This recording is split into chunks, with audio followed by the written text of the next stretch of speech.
Assalamualaikum warahmatullahi wabarakatuh.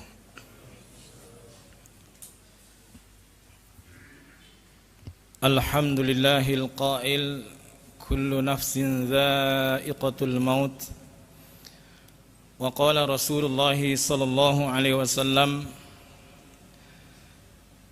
akthiru dzikra hadhimil ladzat wa usalli wa usallimu ala nabiyyina Muhammadin wa ala alihi wa sahbihi wa man tabi'ahum bi ihsanin ila yaumiddin.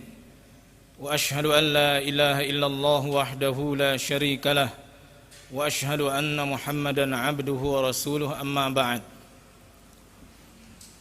Mati. Ada 3 kata kunci yang menjadi pembahasan saya. 1. Definisi mati. 2. Kondisi seseorang menjelang kematian atau sakarat. Baru kalau sempat, apa yang kita alami setelah kematian, kalau sempat.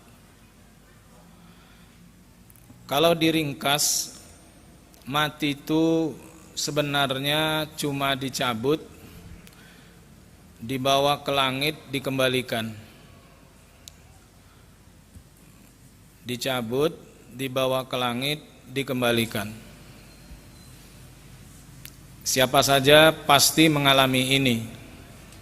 Yang muda mati, yang tua mati, yang sehat mati, yang penyakitan mati, yang sakti mandraguna mati, yang lemah fisiknya mati, dokter mati, pasien mati, intelektual mati, enggak lulus SD mati, pemimpin mati, yang dipimpin mati, ustadz mati, penuntut ilmu mati, warga ormas tertentu ini dan itu mati. Ada orang yang matinya ketabrak, ada yang matinya terbunuh, ada yang matinya lagi sujud, ada yang matinya lagi baca Quran, ada yang matinya lagi tidur, ada yang matinya habis maksiat, ada yang matinya lagi maksiat, ada yang matinya karena sakit jantung, ginjal dan sebagainya.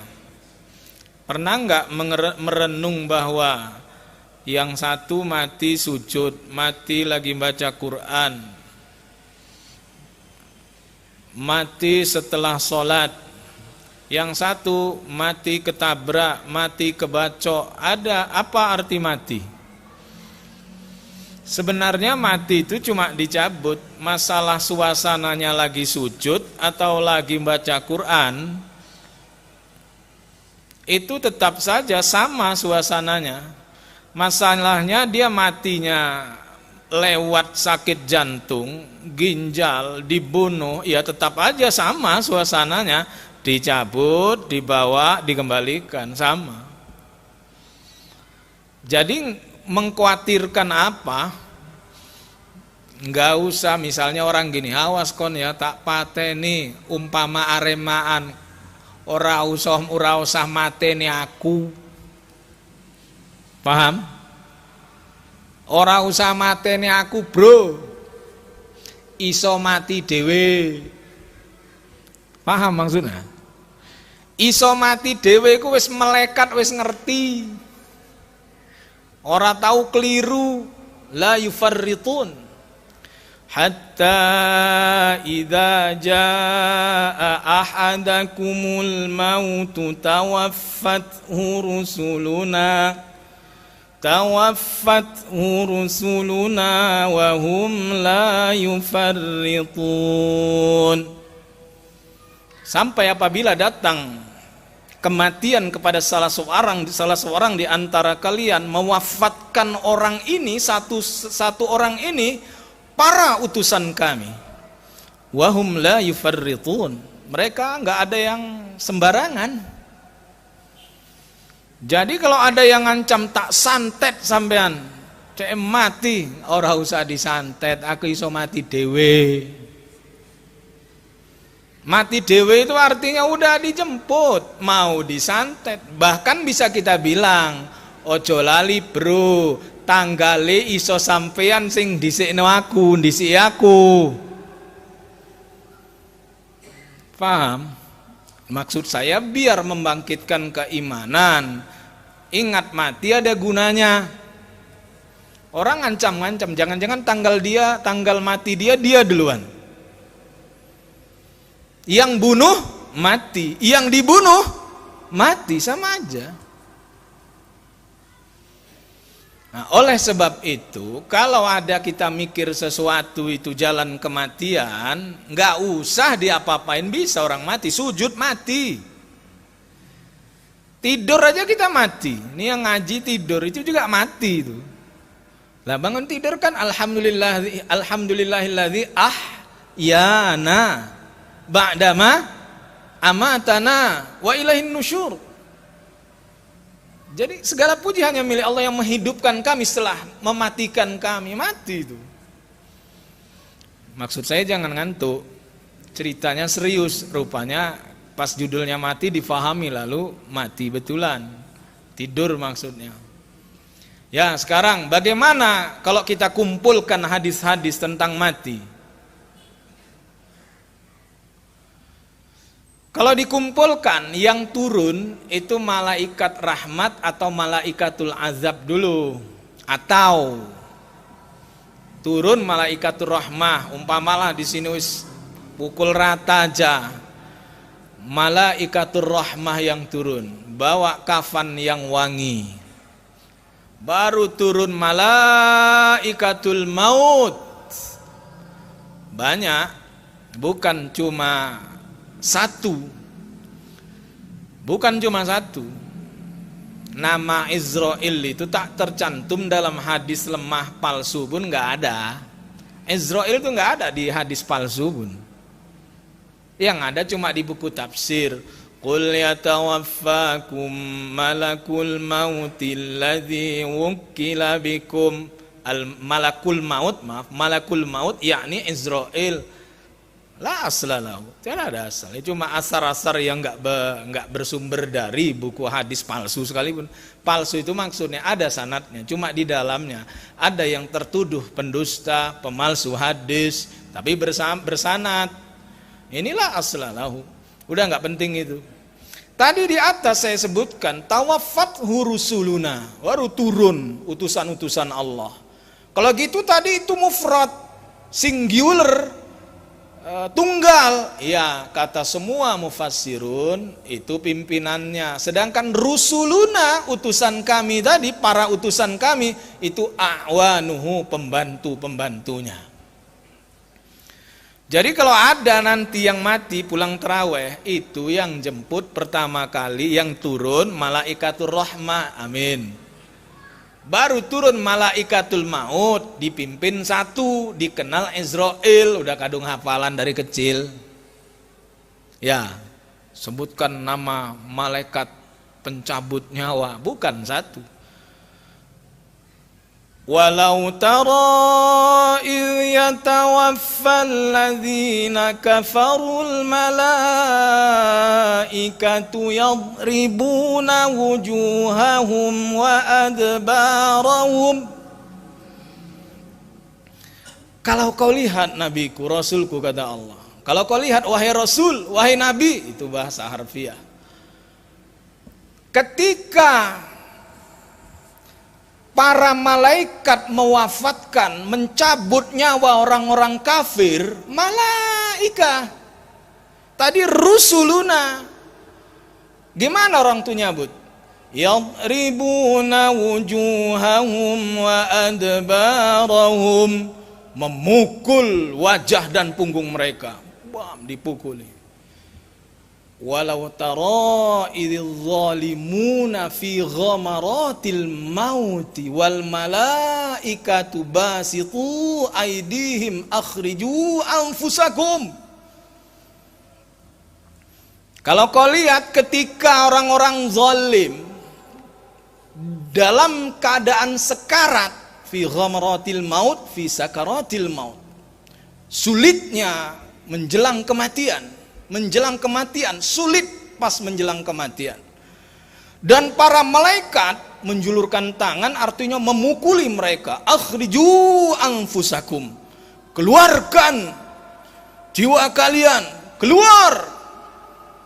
Kenapa kok dipukuli? Itu dipukuli lalu keluar. Karena di dalam hadis, orang kafir, orang zalim itu kalau dicabut balik, tarik balik, dipukuli. Dicabut balik, makanya dipukuli wajah dan punggung mereka. Gak nampak, bukan zona logika, bukan zona mata, ini zona iman. Yas'alunaka 'anir ruh, mereka bertanya kepada engkau tentang ruh. Nabiku, kata Allah, qulir ruhu min amri rabbi, katakan ruh itu urusan Rabbku. Wa ma utitum minal ilmi illa qalila, tidaklah kalian diberi ilmu kecuali sedikit. Ini bukan areal logika dan empiris. Saya lihat si fulan enggak sholat, matinya tenang. Itu bukan zonanya mata. Enggak zonanya mata itu. Dipukuli. Wan nazi'ati gharqa, demi malaikat pencabut nyawa yang mencabut dengan kasar, pukuli, keluar. Begitu. Ada seorang dai pernah ngelihat pas diundang sama orang kampung. Dai itu Gus, orang kampung lihat orang pesantren dipanggilnya Gus, tolonglah datang si dai itu, ustadz itu ke rumah, dikelilingi sama cucunya, betangisanlah orang itu. Nah, si ustadz ini bingung disuruh ngapain pula ini. Pas masuk ditengoknya kakek tua tegeletak di dipan. Dengarkan ya, kalau dulu ada kamera kayak gini, nggak kalah sama tsunami. Cuma ya udah ada, cuma saat itu si dai nggak punya HP kamera bagus, nggak punya HP. Itu si kakek tua di atas kasur disaksikan keluarganya, badannya kayak usu. Usu susah, ayam yang dipotong dilepas, bam. Mulutnya bunyi, aduh, jadi kepui loro. Si Gus ditanya, Gus tolong Gus. Si Gus bingung. Ustadz itu bingung lah ya, aku ya apa ya gitu. Dipercaya, yang dipercaya bingung dewe. Ngangkat kayak ayam dipotong. Si Gus itu salah ucap ya. Si Gus itu bayangin sekarang ini kalau ada kamera, gede bam, kena tembok, bam, wis, udah dikepui loro. Hari ke-6 orang ini muntah. Yang keluar ya kalau orang pasti nganggap cacing, ternyata panjang segini, putih, putih kayak gini ya. Ternyata tali kafan. Dulu dia nelan tali kafan biar enggak tedas tembak, enggak tedas bacok. Biar enggak mempan berbagai macam senjata, tapi mempan dipukul malaikatul maut. Jadi lek golek kanurakan, golek sing gak tedas dikepuki malaikat maut, yaitu iman ya. Hah? Golek sing ngono ya kepuki mati dia. Jadi yang sakti mati. Itu si dai, si ustad pucat 6 hari melihat orang kayak gitu bolak-balik. Berapa bulan dia tidak tenang hidupnya. Kenapa? Aneh kok bisa. Wes aja dikepuki. Ya itu memang ada dalilnya, tapi kok koyok nyata. Nah, ketika ada yang bertanya, adakah orang lain yang semisal? Walaupun Allah tidak memperlihatkannya, itu adalah dalil. Iman pada Al-Quran isinya ya tadi itu. Fakaifa idza tawaffathumul malaikatu yadribuna wujuhahum wa adbarahum. Terakhir surah Muhammad. Bagaimana jika para malaikat pencabut nyawa memukul wajah dan punggung mereka? Pukuli. Itu tahu. Kalau kita nanya, wan nasyitati nashta, demi malaikat pencabut nyawa yang nyabut dengan lemah lembut. Kalau lembah lembut kayak mana pula nih? Buka Riyadhus Shalihin. Umdatul Ahkam di toko buku ada. Beli Bukhari Muslim kelamaan. Kalau Umdatul Ahkam itu bab siwak, mesti di awal-awal. Kalau Riyadhus Shalihin itu bab mengunjungi orang sakit. Baca. Nabi sallallahu alaihi wasallam, orang paling baik ini, manusia baik paling baik ini, wa innaka la'ala khuluqin azim, manusia terbaik yang disanjung dipuji oleh Allah, sungguhnya engkau berada di atas akhlak yang agung. Itu dalam Riyadhus Shalihin beliau mencelupkan kedua telapak tangannya ke mangkuk. Kalau pakai mundur dulu, mundur pakai Umdatul Ahkam Bukhari Muslim. Kusandarkan Rasulullah SAW di dadaku, atau beliau bersandar di dadaku, nggak penting, pokoknya kenyataannya beliau bersandar atau disandarkan. Tuh kalau bapak-bapak punya istri yang mesra solehah, kalau udah sekarat disandarkan kayak gitu, bukan ditaruh di kasur. Sandarkan begini. Fatimah, Riyadhus Shalihin bab sabar Bukhari Muslim. Wa karba abatah. Wa karba udah terjemahan aja, dah habis waktunya. Betapa menderitanya kau ayah. Laisa ala abiki karbun ba'dal yaum. Tidak ada lagi penderitaan setelah hari ini putriku. Beliau pun wafat pakai Umdatul Ahkam. Dalam keadaan bersandar, dalam keadaan menderita dan susah, beliau melihat iparnya Abdurrahman bin Abi Bakar bersiwak. Ditatap Nabi siwak Abdurrahman. Kau mau siwak itu ya Rasulullah? Nabi memberi isyarat mau. Abdurrahman sini. Dirapikan ibunda kita, disiwaki. Lalu beliau mengangkat tangannya, fir rafiqil a'la.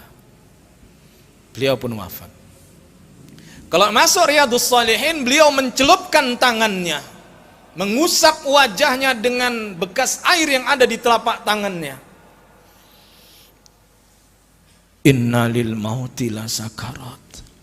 Sungguhnya mati betul-betul ada sekaratnya, ada sulitnya. Allahumma a'inni ala ghamaratil mauti wa sakaratil maut. Ya Allah, tolong aku dalam menghadapi sakaratul maut. Nabi mencelup tangan ke air mengusap, itu udah jelas. Nabi memberitakan bahwa mati ada sekaratnya. Nabi berdoa minta ditolong dalam menghadapi sakaratul maut. Itulah wan nasyitati nashta. itulah demi malaikat pencabut nyawa yang mencabut dengan lemah lembut. Ternyata lemah lembut. Nabi mencelup tangan ke air mengusap wajah. Nabi memberitakan bahwa mati di alam setiap orang yang dicabut nyawanya mengalami penderitaan. Makanya Nabi minta tolong. Walau nggak nampak, orang kelindas, gruk, tetap ada sakaratnya. Jangan ragu itu. Karena Nabi yang bersabda, bukan saya, cek aja. Semuanya mengalami. Kalau orang-orang yang, ya kalau disuruh al-munafiqun ya, wa anfiqu mimma razaqnakum min qabli an ya'tiya ahadakumul mautu fayaqula rabbi laula akhartani ila ajalin qaribin fa asaddaqa wa akum minas salihin. Dan infakkanlah dari apa yang kami rizkikan kepada kalian sebelum datang kepada salah seorang di antara kalian kematian, lalu dia berkata, wahai Rabb, kalaulah kau beri aku tangguh sebentar saja. Bahasa mudahnya gini, ya Allah, tunda kematianku sebentar aja. Fa as-saddaqa, aku akan bersedekah, wa akum minas salihin, aku akan menjadi termasuk orang-orang yang soleh. Nyesal. Jadi kalau kita nggak mikir itu, nggak mikir kayak gini, susah tobat, nanti nyesal. Kata ulama keluar dikit, itu bilang aku akan bersedekah. Itu keistimewaan sedekah, maka masuk Ramadan banyak bersedekah karena Nabi tambah lebih dermawan. Bukanlah kata ulama kontemporer, bukan umroh bolak-balik. Ya, silakan bolak-balik, tapi yang mendapat sedekah juga sedekah. Aku minas shalihin. Nyesal, enggak ngomong dia. Enggak ngomong, ya Tuhan, ya Allah, tunda kematianku ya Allah. Enggak kedengeran. Nyesal dia. Adapun orang yang istiqomah, innalladzina qalu rabbuna Allah thumma istaqamu tatanazzalu alaihimul malaikatu alla takhafu wa la tahzanu wa abshiru bil jannati allati kuntum tu'adun. Sesungguhnya orang yang berkata Rabb kami adalah Allah, kemudian mereka beristiqomah, Rabb kami adalah Allah, istiqomah dengan keyakinan itu sambil menjalankan perintah dan larangan Allah, turunlah kepada mereka para malaikat menjelang kematian mereka yang berkata, jangan takut menghadapi kematian, jangan sedih meninggalkan keluarga, dan bergembiralah dengan jannah yang pernah dijanjikan kepadamu. Orang yang istiqomah malah dihibur. Berarti sama takutnya sama aja, cuma dihibur. Orang yang satu tadi enggak, nyesel sendiri, takut sendiri, sedih sendiri, apalagi dipukuli. Lembut aja kayak gitu nyabutnya. Cabut kalau dia orang baik, langsung diserahkan kepada malaikatur rahmah. Serahkan, dibawa ke langit, udah dibungkus sama kafan wangi, ketuk pintu langit, dibuka, diturunkan lagi, masukkan ke dalam jasadnya pas dikubur. Lah kalau di laut, udahlah jangan tanya, tetap dimasukkan. Di perut singa, ya udah pokoknya dimasukkan lah, nggak usah dibayang-bayangin. Perut anakonda, ya udah dimasukin lagi. Tapi kan ada dalil masalah di sini, dah nggak usah dibahas itu urusan ruh. Dalil-dalil itu diimani aja. Dalil-dalil itu diimani saja. Ini 20 menit pas, maka saya akhiri. Assalamualaikum warahmatullahi wabarakatuh.